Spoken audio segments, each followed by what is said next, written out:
Thank you. That's a wonderful, wonderful film, and really some intimate moments. It's quite moving. Thank you. Um, it's funny. You make this incredible album, and you're telling these stories as songwriters and musicians, and then you make a movie about it, and it includes all those things, but it kind of takes on another life of its own. How did you like this process, and what did it really add to the music and the album? Well, we didn't really, when we started it, we didn't really have any idea that this was going to actually turn into this. We, when Dave said to me, like probably the second day maybe that we were at my big house, and he said, I think we should film this. And of course, my first thoughts were, oh God, that means he dresses up every day. You kind of have to dress up to keep up with him. B, you have to wear makeup. C, you have to kind of do your hair, which is a huge thing. And so it becomes then more than just, getting out of bed and running downstairs and recording all day. So at first I was really reticent. And then I thought, and sometimes people go, well, what I'm going to next say is like, that's kind of morbid, but I did think about Tom Petty's documentary with the 30 minutes of the Wilburys, and which was, George, Tom, Bob, Jeff, and Jim Keltner? And Roy. And Roy. It was all made in my house, actually. Yeah. And several, and not that long afterwards, two of those men were gone. And I'm just so glad that they opened up and allowed cameras in. And had they not, we wouldn't have had that. And for me, at 64 years old, I'm thinking, it's really important that we leave something sacred behind, because it is going to matter 20 years from now when all the little men and women that follow us, they need this. They need us as teachers. They need us to show them how it's done. They need us to see how great it is and how much fun they can have doing this, making a record, having fun, creating something beautiful, getting up, waking up, and instead of going like, oh God, what am I going to do today? You're like, you can't wait to get up, run in, jump in and out of the 5-minute bath, do 30 minutes of makeup, comb your hair, put on something sort of nice, run downstairs, because you know why? Because you're just so damned excited to get out of bed and run downstairs and meet up with this one and work on this music. And it's so fantastic. And, honestly, I said the same. I just saw the premiere of Led Zeppelin's show at the O2 place, whatever, in London 2 days ago, and I said the same thing to them. I said, I'm so glad you guys filmed this, because we didn't even know they filmed it. And they're not going to play anymore, period. And I said, so it's so great that you did film it, because, again, you're the teachers. We are the teachers. And it's important in this day and age that we all are aware that all the kids that are following us, they need to know. They need to have us tell them how to do it, and show them how to do it, and show them how to do it right, and show them that, you don't have to be arguing all the time, and you don't have to be having a real problem with somebody all the time, that you can actually leave all that outside and walk into the world of Alice in Wonderland and just have the best time of your life, And when it was over, this little film was over, and, well, it wasn't even a film when it was over, but when the record was over, and, we started taking down some of the equipment. Not all of it. It's pretty much all still set up just as you see it. It's just my living room is always going to be that. And when everybody, my sister-in-law Lori, packed up her stuff and drove away, and, trundled down the stairs with our suitcases, and everybody that was there every day, wasn't there anymore. And when it was really empty, it took about a week to really empty out the house. When it was really, really empty, and Kellyanne is my goddaughter who cooked for us every night, the one you see moments of us in our dining room, which was one of the best parts of the whole thing, that we had dinners every night. And I always imagined that this is what they did in Paris, in 1920, where all the great artists would meet and discuss politics in the world. It was so fantastic. And for an hour, we went and we did that. And so Kellyanne went back to her apartment above the garage, and little Marielle, who Crazy Mary, the blonde, who's always going like, oh my God, her daughter, she lives in my pool house. She went back to the pool house. And I'm sitting on the bottom of the stairs where you see those stairs a million times. And me and my crazy little dog, Sulamith. And I'm looking at her and I'm just going like, well, that sucks, doesn't it? This sucks. Because this house was a dancing musical house. There was musical notes flowing out of the top of this house. And now everybody's gone, and I'm just devastated. I never wanted it to end. I just really didn't. And I'm going to take these glasses off so I can see you. I'm so, I was just, I really wanted it, to go on forever. And so, the fact that we were able then to, when the record, came out in May, we finished in like January. The record came out in May, and then Dave's team took all that film, which was a year's worth of film, and put it down to 3 hours, which was, I wasn't there to even see it. I was on the road, so that must have just been a huge challenge. There was some funny moments you missed. And then in January, we started with it, because I had gone to my friend Dave Grohl's house, and I said, I'm kind of heartbroken because I feel like my record's dead, and it's been out since, it's January, it's been out since May, and this is the best record I've ever made, and it's, in the music business, as far as the music business is concerned, it's really dead. And he said, did you film it?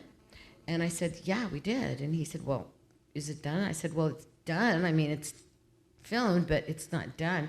And he said, well, Stevie, the best thing you can do is run right home right now, call Dave, and finish this thing and put it out, because this is your record that you love so much. It's going to just turn into your documentary. So that it's going to give your record another run for its money. And that's what you want. It's going to be part 2. And he goes, sometimes we put it all out together, and then it's like part 1 and 2 go out together, and then when part 1 and 2 are over, it's over. But you still got part 2. So this is part 2. And I'm just really hoping, my hope is that when people see this, is that they're going to want to hear this record, because the record is magnificent.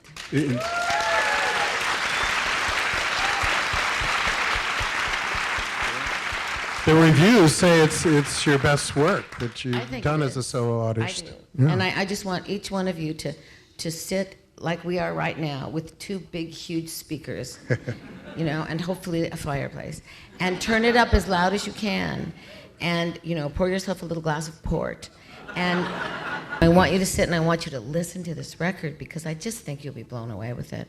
And the film just shows you how it happened, but the final thing is the music, and what came out of that. Okay, what went into it? I'm done now. Hello, Dave. Hello. Would you like to say something? I have to turn away now. It's a good job you didn't answer. Okay, I'll be right here. Well, on the way here in the car, Stevie and I were talking as usual. Well, she was talking, I was listening. She was describing, I don't know if I should say this, but it was like a sort of first amazing hallucinogenic experience. And what you just described to you, no, but she just said to you exactly what you were saying. She said, I want you to sit in front of 2 huge speakers. And she sat in front of 2 huge speakers and listened to Joni Mitchell's Caught and Spark. And this is on the way here. Stevie's a non-stop kind of narrative. No matter where you're driving or flying, it relates to that little piece that's going, oh, you see that house over there? That's where I do. And anyway, this story was great because she was explaining when she was listening to this record, it blew her mind, literally, and she played it about 50 times in a row. What happens nowadays is, because of all the technology, which, is used for interesting things too, but people, download music and they go, well, just start listening to it on their laptop, and then they start skipping about tracks, and then they're texting, and then they're doing this, and then they're doing that at the same time, which is all very well and good, but if you're a musician, you see the amount of work that went into making that record. It looks like fun, and it was, to tell you the truth, but there's a lot of work going on there, and there's a lot of money being spent on making a record. And so it's interesting for us when somebody says, wow, I sat down and listened to your album, because it's really rare these days. Really, you did? Wow. What's your phone number? And where do you live? Where do you live? We'll listen to it with you. But so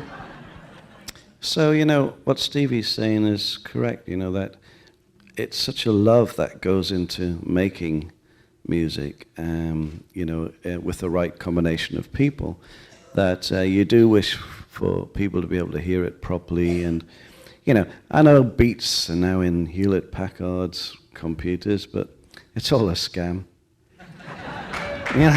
It's all. I know Jimmy will kill us, but He will. But you just need a set of really great speakers. Yeah. In my condo that is 3 minutes from my house. Yeah. I have, I don't really live in the big house, but I did live in the big house while we made the record. I realized that I wanted, if I was going to make the record there, then I was going to live there. But I actually live in a 1-bedroom apartment that's 3 minutes away from there, so I can be from step to step in my pajamas in 3 minutes. It was. So, but my stereo system in my condo, which I love because it's like my little Buddhist pavilion, but it's all in the ceiling, and it's, it's on, you turn it on the wall, and the iPod's plugged in, and it's digital, and it's different. It doesn't sound like sitting there in that living room on the red couch with those 2 speakers blasting back at you. And I said to my assistant, right before we left, I said, I gotta have some speakers in my condo. You gotta get me the same ones that are in the house, except just slightly smaller, and I'll just blow the entire 9 floors out. Yeah, it's true. One time, I'll tell you funny, Stevie's so into music and listening to music and rock music and rocking out, that one time we were in Australia, and I was supporting her on our tour last year, wasn't it? And anyway, we decided to stay one time in this kind of place, like a resort. And sometimes when I'm talking, the voice disappears. and it comes back again. And we were on this resort, and it was pouring with rain, so there was no point to be there, because it was one of those, outdoor fabulous places. So anyway, we went for this sort of strange meal, and then we went up to her room. She said, look, I always watch this channel. And she put on the TV, and I don't know what it was, but it was a music channel, like Australians' version. Rage of MTV. And this is about like now 2 a.m, and I'm feeling a bit like sort of... And she puts on number 10, right, and shouts over the top of every song that comes on, this is my favorite one! This is when Gautier, that song, I found it before anybody else. I'm completely responsible for that song. And you didn't have to cut me up. And I'm dying, and I write this all down. I'm writing every single video that comes on. That I love. I'm writing it down, and then I'm having my assistant go and find this thing, because there is no, there's no video here, and there's no MTV anymore. I mean, there is, but you can't just sit and watch videos. And in Australia and Europe, you can.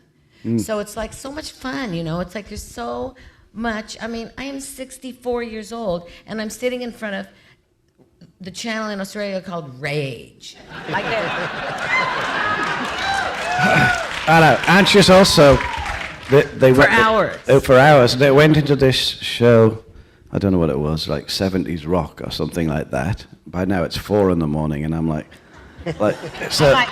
she's waking me up, this guy was so hot. This guy in this video was so hot.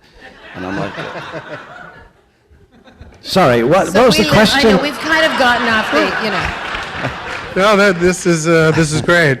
Has nothing to do with anything, but so go ahead, please. Should we take some questions from the audience? Absolutely take questions. Should we do that? There's a few here. Who's right? How about right here? This young woman right here. Yeah. Hi, Amber. if I'd have had a little girl,